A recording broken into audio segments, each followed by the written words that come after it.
വളരെ പ്രധാനപ്പെട്ട വളരെ മനോഹരമായ ഒരു സുദിനമാണ് വീണ്ടും NBFC കേരള ഘടകത്തിന് കിട്ടിയിട്ടുള്ളത്. കാരണം FIDCയുമായി നമ്മൾ കൈകോർത്തപ്പോൾ തീർച്ചയായിട്ടും നമുക്ക് റിസർവ് ബാങ്ക് ഓഫ് ഇന്ത്യയുടെയും അതുപോലെ തന്നെ ഫിനാൻസ് മിനിസ്ട്രിയുടെ ഒക്കെ ഒരു അംഗീകാരം നമ്മളെപ്പോലുള്ള ബേസ് ലെയർ ഇവിടെ മോസ്റ്റ് പ്രോബബ്ലി ഇവിടെ ഇരിക്കുന്ന 99.9% ആളുകളും ബേസ് ലെയർ സെഗ്മെന്റിലുള്ളവരാണ്.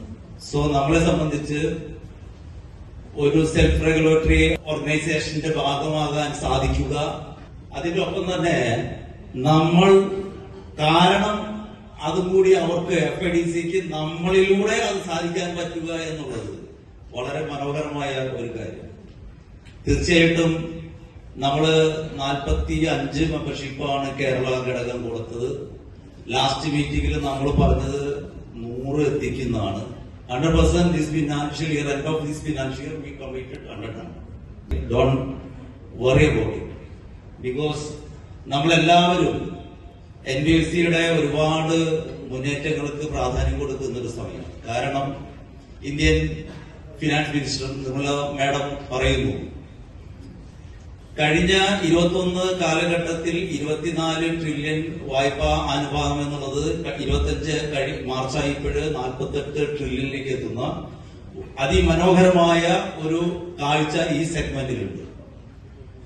അതുപോലെ തന്നെ 2045 എന്ന് പറയുമ്പോൾ ഈ ഇൻഡസ്ട്രിയുടെ വായ്പാനുപാതം ഫിനാൻസ് മിനിസ്റ്റർ തന്നെ പറയുന്നു 50-50 ആണ്. ദാറ്റ് മീൻസ് ബാങ്കിങ് ഫിനാൻസ് കൊടുക്കുന്ന ലോൺ പോർട്ട്ഫോളിയോ 50% ആവും, NBFC സെഗ്മെന്റ് ഓൾസോ 50%. സോ 50-50 എന്ന സെഗ്മെന്റിലേക്ക് നോൺ ബാങ്കിങ് ഫിനാൻഷ്യൽ കമ്പനികൾ എത്തുന്നു എന്ന് പറയുന്ന ഒരു മനോഹരമായ കാഴ്ചപ്പാട്, വിഷൻ 2045 വിഷൻ എന്നുള്ളത് നിർമ്മല സീതാരാമൻജി നമ്മളോട് പറഞ്ഞതാണ്.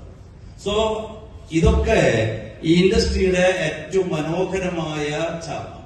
പക്ഷെ അതിന്റെ ഒപ്പം തന്നെ നമ്മളും ആ സ്റ്റാറ്റ്യൂട്ടറി മാൻഡേറ്ററി ആയിട്ടുള്ള കാര്യങ്ങൾ അതുപോലെ തന്നെ റെഗുലേറ്ററി കാര്യങ്ങളൊക്കെ അനുസരിക്കുകയും ഒരു financial discipline, intelligent financial discipline എന്നുള്ള കോൺസെപ്റ്റിലേക്ക് നമ്മളും മാറേണ്ടതുണ്ട്, നമ്മളുടെ സ്റ്റാഫുകളെ മാറ്റേണ്ടതുണ്ട്, നമ്മുടെ കോൺസെപ്റ്റിനെ മാറ്റേണ്ടതുണ്ട്.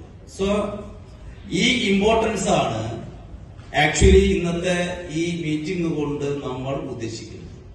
ഇവിടെ വളരെ വളരെ senior most experienced legends in our industry. Actually we are proud of the Nandakumar sir, Umesh sir, then Thakkar sir, Unneshwar sir, so many, Joseph, our beloved chairman Joseph sir, even Jamal sir, so many legends know my agenda. Most important guest of today, even this person who is in a lot of hurry, but despite all the rush, is working hard for our segment. Our beloved Umesh sir, Vice Chairman of Shriram Finance, no? Yeah, 3.5 CR a year, right? I think. Yeah, 3.5 lakh CR, no? A year. So all put together, we are also, how much, sir? We are also part of you now. So we are also adding our 1 CR also most important. No? Anyway, nice. Hardly welcome to on behalf of Kerala NBFC segment. Welcome, sir. Then I would like to welcome another legend of Kerala, our Ahankar, our proud Nandumar sir. Nandar sir. Welcome, sir. Then all these things coordinate yesterday onwards, our Mahesh Thakkar sir. I think he is not a legend, he is a celebrity and he is friend and whatever, I don't know. Anyway, welcome sir. Then our proudly welcome my another Chief Minister of NBFC segment in Kerala, Unneshwar sir. Welcome sir. Then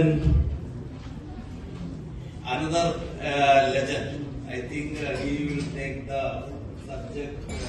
What is Raman Agarwal's subject? That is most important, no? Because recent representation with RBI, no? So Raman sir, you are also most welcome. And I would like to welcome our beloved Josudi Xavier, our founder. Right? Welcome, sir. Apart from this, I welcome another Kerala woman, FIDC COO, Priyamat. Welcome, ma'am. നിങ്ങൾക്ക് നന്ദി മലയാളത്തിലാണ്, കാരണം on behalf of Kerala ഞങ്ങൾക്ക് നിങ്ങളുടെ അഹങ്കാരമാണ്. So welcome. So again welcome to all delegates, NBFC leaders. Welcome to the session.